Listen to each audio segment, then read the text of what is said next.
नमस्कार, मैं हूं श्वेता सुरभि। आप देख रहे हैं इम्पैक्ट लाइव और अब आज दिन भर की 20 बड़ी खबरें।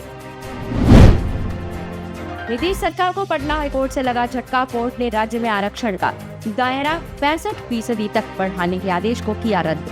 बता दें कि राज्य सरकार ने SC, ST, EBC व अन्य पिछड़े वर्गों को 65% आरक्षण दिया था, जबकि सामान्य श्रेणी के लिए 35% बचा, जिसमें EWS के लिए 10% आरक्षण भी शामिल है। नीट काउंसलिंग रोकने से सुप्रीम कोर्ट का फिर से इनकार।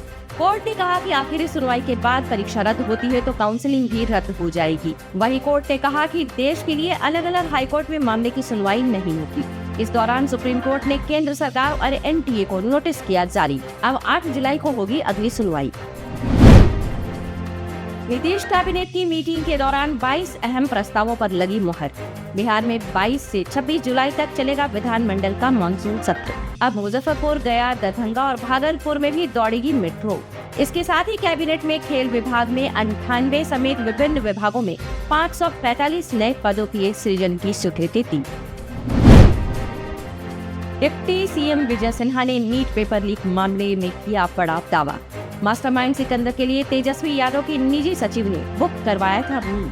विजय सिन्हा ने कॉल डिटेल समेत कई दस्तावेज भी दिखाए।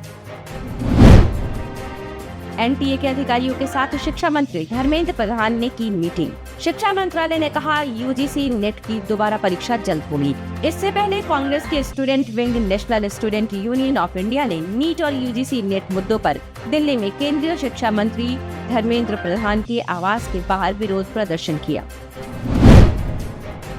आम आदमी पार्टी बोली, PM मोदी और भाजपा ने पेपर लीक देश बना दिया है। पार्टी ने कहा कि ये लोग एक भी परीक्षा ठीक से नहीं करा पा रहे हैं। यहाँ युवाओं के भविष्य के साथ खिलवाड़ हो रहा। इसके साथ ही पार्टी ने शिक्षा मंत्री से मांगा इस्तीफा। बीजेपी की वरिष्ठ नेता सुरमा पाधी बनी ओडिशा विधानसभा की अध्यक्ष। CM मांझी पटनायक समेत कई दिग्गजों ने दी बधाई। सुरमा पाधी बीजेपी की प्रमिला मलिक के बाद ओडिशा विधानसभा की अध्यक्ष बनने वाली दूसरी महिला हैं।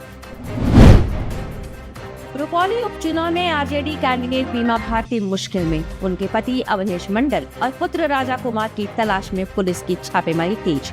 वहीं पूर्णिया के सांसद पप्पू यादव ने मामले में CBI जांच की मांग कर दी है। राहुल गांधी ने नीट पेपर लीक को लेकर मोदी सरकार को घेरा।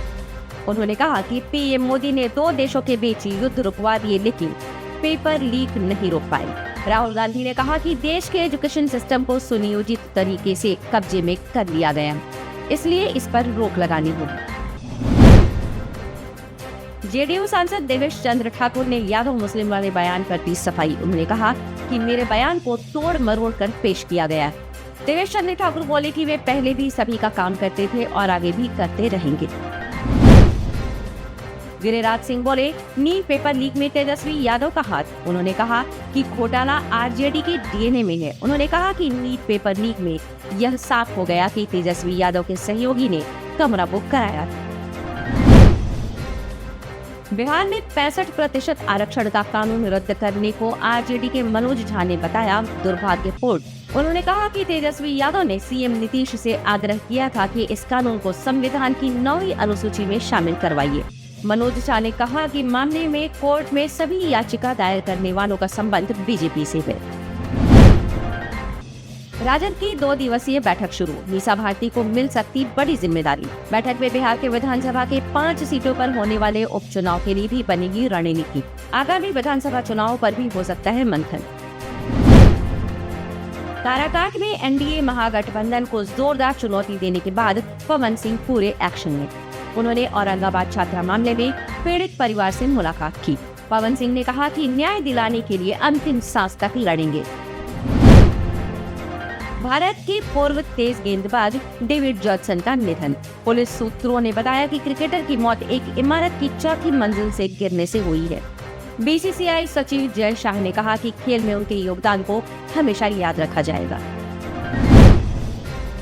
अररिया में पुल ध्वस्त मामले में अब तक 4 इंजीनियर निलंबित। इसके साथ ही पुल हादसे की अब उच्च स्तरीय जांच के लिए 4 सदस्यीय टीम का गठन किया गया। 7 दिनों में मांगी गई है जांच रिपोर्ट। सीतामढ़ी में BJP नेता को गोलियों से भूना हुई मौत। बाइक सवार 3 बदमाशों ने कैफे में घुसकर की फायरिंग, जमीन विवाद में मर्डर की आशंका।